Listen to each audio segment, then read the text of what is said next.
News Kannada ವಾಹಿನಿಗೆ ಸ್ವಾಗತ. ರಾಜ್ಯದಲ್ಲಿ ಇಂದಿನಿಂದ ಹಾಲಿನ ದರ ಸಾರಿಗೆ ವಿದ್ಯುತ್ ದರ ಆಗ್ತಾ ಇದೆ. ಹಾಲಿನ ದರ ಹೆಚ್ಚಳವನ್ನ ನೇರವಾಗಿ ರೈತರಿಗೆ ಕೊಡ್ತೀವಿ ಅಂತ ಸಿದ್ದರಾಮಯ್ಯ ಸಬೂಬ್ ಹೇಳ್ತಾ ಇದ್ದಾರೆ. ಆದ್ರೆ ರೈತರಿಗೂ ವಿಶೇಷವಾಗಿ 4 ರೂಪಾಯಿ ಹಣವನ್ನ ನಿಮ್ಮ ಖಜಾನೆಯ ಕೊಡಿ, ಜನಸಾಮಾನ್ಯರ ಮೇಲೆ ಯಾಕೆ ಹೊರೆ ಹಾಕ್ತೀರಿ ಎಂದು ಸರ್ಕಾರದ ವಿರುದ್ಧ ಸಂಸದ ಜಗದೀಶ್ ಶೆಟ್ಟರ್ ಅವರು ಆಕ್ರೋಶ ಹೊರಹಾಕಿದ್ದಾರೆ. ಬೆಳಗಾವಿಯಲ್ಲಿ ಮಾತನಾಡಿದ್ರು, ಕಾಂಗ್ರೆಸ್ ಸರ್ಕಾರದ ಗ್ಯಾರಂಟಿ ಯೋಜನೆ ಅನುಷ್ಠಾನದಿಂದ ಅಭಿವೃದ್ಧಿ ಕುಂಠಿತಗೊಂಡಿದೆ. ಹಣಕಾಸಿನ ಪರಿಸ್ಥಿತಿ ಚಿಂತಾಜನಕವಾಗಿದೆ. ನೌಕರಿಗೆ ಸಂಬಳ ಕೊಡ್ತಾ ಇಲ್ಲ, ಗುತ್ತಿಗೆ ಬಿಲ್ ಕೊಡೋಕಾಗ್ತಾ ಇಲ್ಲ. ಅಂದಾಜು 60,000 ಕೋಟಿ ಗುತ್ತಿಗೆದಾರ ಬಿಲ್ ಬಾಕಿ ಇದೆ. ಕಾಂಗ್ರೆಸ್ ಸರ್ಕಾರದ ಆಡಳಿತಕ್ಕೆ ಜನ ರೋಸಿ ಹೋಗಿದ್ದಾರೆ, ಹಿಡಿ ಶಾಪ ಹಾಕಿದ್ದಾರೆ. ಕಾಂಗ್ರೆಸ್ ಆಡಳಿತ ವೈಫಲ್ಯದ ವಿರುದ್ಧ ಹೋರಾಟಕ್ಕೆ ಮುಂದಾಗಿದ್ದೇವೆ.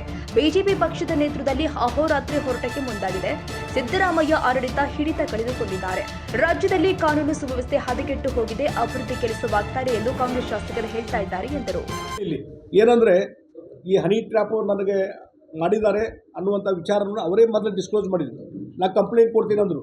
5-6 ದಿವಸ ಕಂಪ್ಲೇಂಟ್ ಕೊಡಲಿಲ್ಲ. ನಂತರ ಕಂಪ್ಲೇಂಟ್ ಕೊಟ್ಟರು. ಯಾರ ಕಡೆ ಕೊಟ್ಟರು? ಪರಮೇಶ್ವರ್ ಕಡೆ, ಜಿ ಪರಮೇಶ್ವರ್, ಹೋಮ್ ಮಿನಿಸ್ಟರ್ಗೆ. ಹಾಗಾದರೆ ಇನ್ನು ಎಲ್ಲರೂ ಇನ್ನು ಕಂಪ್ಲೇಂಟ್ ಎಲ್ಲಿ ಲಾಂಚ್ ಮಾಡಬೇಕಿಲ್ಲ ನಾವು? ಸಂಬಂಧಪಟ್ಟಂಥ ಅಲ್ಲಿ ಪೊಲೀಸ್ ಸ್ಟೇಷನ್ಗೆ ಅಲ್ಲ, ಸಂಬಂಧಪಟ್ಟಂಥ ಪೊಲೀಸ್ ಅಧಿಕಾರಿಗಳಲ್ಲ. ಇನ್ಮೇಲೆ ಎಲ್ಲರೂ ನಾನು ಕಾಲ್ ಮಾಡ್ತೀನಿ, ಇನ್ಮೇಲೆ ಹೋಮ್ ಮಿನಿಸ್ಟ್ರೇ ಕಂಪ್ಲೇಂಟ್ ತೊಗೊತಾರೆ. ಹಾಗಾದರೆ ಒಬ್ಬ ಜವಾಬ್ದಾರಿಯಾದ ಮಂತ್ರಿ ಹೋಮ್ ಮಿನಿಸ್ಟ್ರಿಗೆ ಹೋಗಿ ಕಂಪ್ಲೇಂಟ್ ಕೊಡ್ತಾರೆ ಅನ್ನುವಂಥ ಪರಿಸ್ಥಿತಿ ನಿರ್ಮಾಣ ಆದರೆ ಇನ್ನು ಉಳಿದ ಜನಸಾಮಾನ್ಯರು ಸಹಿತ ಹೋಮ್ ಮಿನಿಸ್ಟ್ರಿಗೆ ಕಡೆನೇ ಹೋಗಬೇಕು ಅನ್ನೋಂಥ ಪರಿಸ್ಥಿತಿ ಇವತ್ತು ನಿರ್ಮಾಣ ಆಗಿದೆ. ಮತ್ತು ಏನದೆ ಈ ಹನಿ ಟ್ರ್ಯಾಪ್ ವಿಚಾರದಲ್ಲಿ ಇವತ್ತು ಕಾಂಗ್ರೆಸ್ ಪಕ್ಷದಲ್ಲೇ ಒಳಬೀಗೋದು ಸ್ಟಾರ್ಟ್ ಆಗಿದೆ. ಬಹುಶಃ ಇದನ್ನು ಮುಚ್ಚಿ ಹಾಕುವಂಥ ಒಂದು ವ್ಯವಸ್ಥಿತವಾದಂಥ ತಂತ್ರ ನಡೀತಾ ಇದೆ. ಯಾಕಂದ್ರೆ ನಾನು ಹೇಳಿದ್ದೆ ಮೊದಲಿಂದ, ಇದನ್ನು CBI ತನಿಖೆ ಕೊಟ್ಟರೆ ಮಾತ್ರ ಇದಕ್ಕೆ ಸರಿಯಾದಂಥ ಉತ್ತರ ಸಿಗಲಿಕ್ಕೆ ಸಾಧ್ಯತೆ. ಯಾರು ಇದರಲ್ಲಿ ಹಿನ್ನೆಲೆ ಇದ್ದಾರೆ, ಯಾರು ಪ್ರೊಡ್ಯೂಸರ್ ಇದ್ದಾರೆ, ಯಾರು ಡೈರೆಕ್ಟರ್ ಇದ್ದಾರೆ, ಇದನ್ನೆಲ್ಲ ಯಾರು ಮಾಡ್ತಾ ಇದ್ದಾರೆ ಅನ್ನುವಂಥದ್ದು ಹೊರಗೆ ಬರಬೇಕಾದ್ರೆ, ಯಾಕಂದರೆ ರಾಜಣ್ಣವ್ರು ಹೇಳಿದ ಪ್ರಕಾರ 48 ಜನರು ಹನಿ ಟ್ರ್ಯಾಪಿಗೆ ಒಳಗಾಗಿದ್ದಾರೆ. ಆ ಹಿನ್ನೆಲೆ ಇಟ್ಕೊಂಡು ನೋಡಿದರೆ ಇಷ್ಟು ದೊಡ್ಡ ಪ್ರಮಾಣದ ಒಂದು ಸ್ಕ್ಯಾಮು ಹನಿ ಟ್ರ್ಯಾಪ್ ಇದ್ದಾಗ ಅದನ್ನು CBI ಕೊಡುವಂಥದ್ದೇ ಒಳಿತು ಅನ್ನುವಂಥದ್ದು ಹೇಳ್ತೀನಿ. ಆವಾಗ ನಿಜವಾದಂಥದ್ದು ಯಾರಿದೆ ಅನ್ನುವಂಥದ್ದು ಹೊರಗೆ ಬರಲಿಕ್ಕೆ ಸಾಧ್ಯತೆ. ಮತ್ತು ಇದೇನಿದು ಇನ್ ಫೈಟಿಂಗ್ ನಡೀತಾ ಇಲ್ಲ ಕಾಂಗ್ರೆಸ್ನಲ್ಲಿ, ಇನ್ ಫೈಟಿಂಗ್ದಿಂದ ಕಾಂಗ್ರೆಸ್ ಪಾರ್ಟಿ ಮತ್ತು ಕಾಂಗ್ರೆಸ್ ಸರ್ಕಾರ ಕುಸಿದು ಹೋಗ್ತದೆ. ಡೆಫಿನೆಟ್ಲಿ ಪ್ರಾಕ್ಸಿ ವಾರ್ ನಡೀತಾ ಇದೆ. CM ಅವರು ತಾವು ನೇರವಾಗಿ ಮಾತಾಡ್ತಾ ಇಲ್ಲ. ಅವರು 5 ವರ್ಷ ಅಧಿಕಾರದಲ್ಲಿ ಮುಂದುವರಿಬೇಕಂತ ಒಂದು ತಂತ್ರ. DK ಶಿವಕುಮಾರ್ ಅವರು ಅವ್ರನ್ನ ಇಳಿಸಿ ನಾನು ಮುಖ್ಯಮಂತ್ರಿ ಆಗಬೇಕಂತ ಹೇಳಿ ಅವ್ರದ್ದೊಂದು ಫೈಟಿಂಗ್. ಇದು ತಮ್ಮ ಶಾಸಕರು ತಮ್ಮ ಮಂತ್ರಿಗಳ ಮುಖಾಂತರ ಅವರ ಮುಖಾಂತರ ಹೇಳಿಕೆಗಳನ್ನು ಕೊಡುವ ಮುಖಾಂತರ ಒಂದು ಪ್ರಾಕ್ಸಿ ವಾರ್ ನಡೀತಾ ಇದೆ.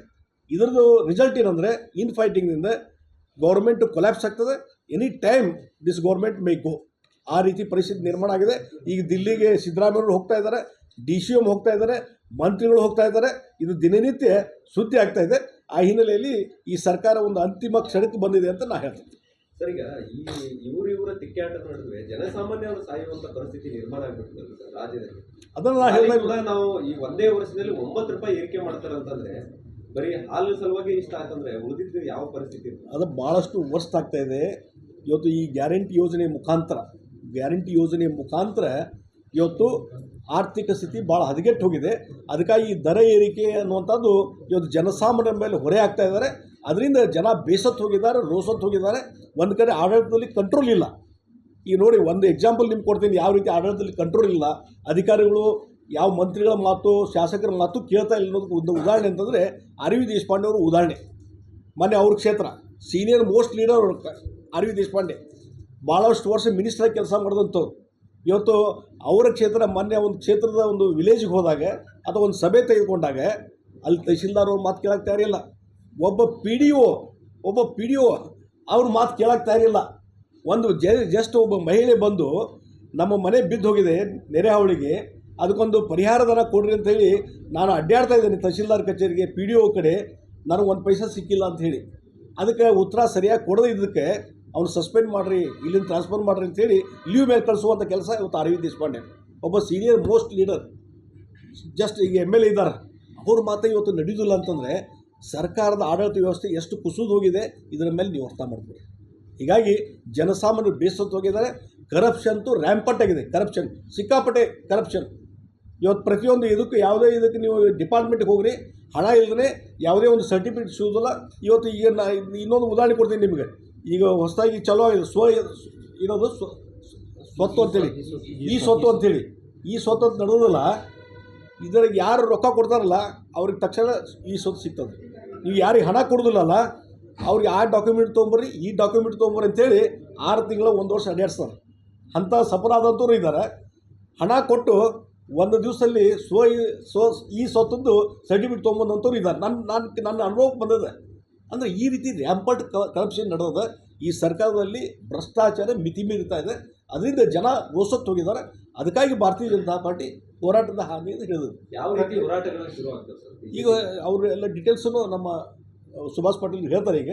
ಈಗ ರಾಜ್ಯದಲ್ಲಿ ಡಿಕ್ಲೇರ್ ಮಾಡಿದ್ದಾರೆ. ನಿನ್ನೇನು ಇವತ್ತು ಪತ್ರಿಕೆಯಲ್ಲಿ ಬಂದಿದೆ.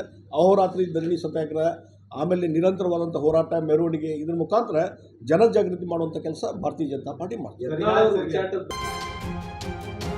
ತಾಜಾ ಸುದ್ದಿಗಾಗಿ MTV ನ್ಯೂಸ್ 24/7ಗೆ ಸಬ್ಸ್ಕ್ರೈಬ್ ಮಾಡಿ ಮತ್ತು ಬೆಲ್ ಐಕಾನ್ ಅನ್ನು ಒತ್ತಿ. ತಪ್ಪದೇ ಲಿಂಕ್ ಶೇರ್ ಮಾಡಿ.